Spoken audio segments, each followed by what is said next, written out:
প্রিয় জবপ্রত্যাশী ভাই বোনেরা, আসসালামু আলাইকুম। আমি আপনারা হয়তোবা যারা আমার আগের ভিডিও দেখেছেন, আমাদের প্রসপার জব প্রিপারেশনের পক্ষ থেকে যে ভিডিওগুলা এখন পর্যন্ত আপনারা দেখেছেন যে আমি আপনাদেরকে চেষ্টা করি যে সহজে টেকনিকে কৌশলে কোনো একটা বিষয় যেন আপনাদেরকে আত্মস্থ করাতে পারি। আজকেও সেম একটা বিষয় নিয়ে আপনাদের সামনে হাজির হয়েছি। সেটা আপনারা স্লাইডে দেখলে বুঝতে পারবেন যে কাজী নজরুল ইসলামের নাটক মনে রাখার টেকনিক। ব্যাপারটা হচ্ছে, আমি বলি আপনাকে যে স্যার এগুলা কেন টেকনিকই লাগবে। আপনারা যারা এই বিষয়গুলো বলেন যে টেকনিক কেন লাগবে বা টেকনিক আমি কেন পড়বো, একটা কথা বলে দিই। আমি এই স্লাইড আপনারা না দেখার আগে যদি আপনাকে আমি প্রশ্ন করতাম যে আপনি নজরুল ইসলামের সাহিত্য পড়েছেন, নজরুল ইসলামকে পড়তেছেন ষষ্ঠ শ্রেণী থেকে সপ্তম অষ্টম নবম দশম ইন্টারমিডিয়েট ইউনিভার্সিটি পড়ে আসছেন, কিন্তু আপনাকে যখন কোয়েশ্চেন করা হচ্ছে আপনি জবে পরীক্ষা দিবেন, আচ্ছা আপনি আমাকে বলেন তো নজরুল ইসলামের নাটকগুলা কি আসলে?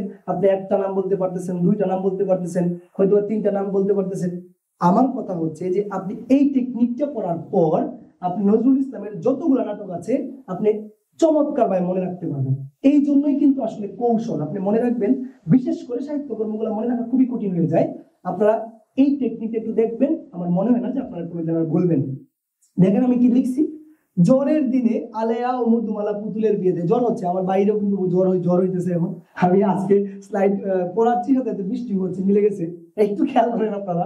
দেখেন, জ্বরের দিনে আলেয়া ও মধুমালা পুতুলের বিয়ে দেয়, পটকা তাদের জন্য ঝিলিমিলি শাড়ি নিয়ে আসে। এবার এই জায়গায় যেগুলা কালার দেওয়া আছে একটু খেয়াল করেন আপনারা, যেগুলা কালার দেওয়া আছে এগুলো নজরুল ইসলামের নাটক। কি তাহলে আমরা এখানে পেয়ে যাবো, একটু খেয়াল করেন। জ্বর, আলেয়া, মধুমালা, পুতুলের বিয়ে, পটকা। এখানে একটা ব্যাপার আপনারা একটু মাথায় রাখবেন, সেটা হচ্ছে পিলে পটকা। কি মনে রাখবেন?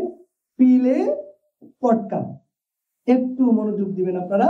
এটা কিন্তু পটকা লিখেছি, শুধু পিলে পটকা আমি এটা মেলানোর জন্য এটা করেছি। তাদের জন্য ঝিলিমিলি শাড়ি নিয়ে হচ্ছে, আর এটা হচ্ছে ঝিলিমিলি। এই ছিল নজরুল ইসলামের সকল নাটকের বাইরে নজরুল ইসলাম নাটক রচনা করে নাই। আমার মনে হয় আপনাদের খুব উপকার হবে ইনশাল্লাহ। আর অবশ্যই আপনাদের আমাদের পাশে থাকবেন, প্রসপার জব প্রিপারেশনের পাশে থাকবেন।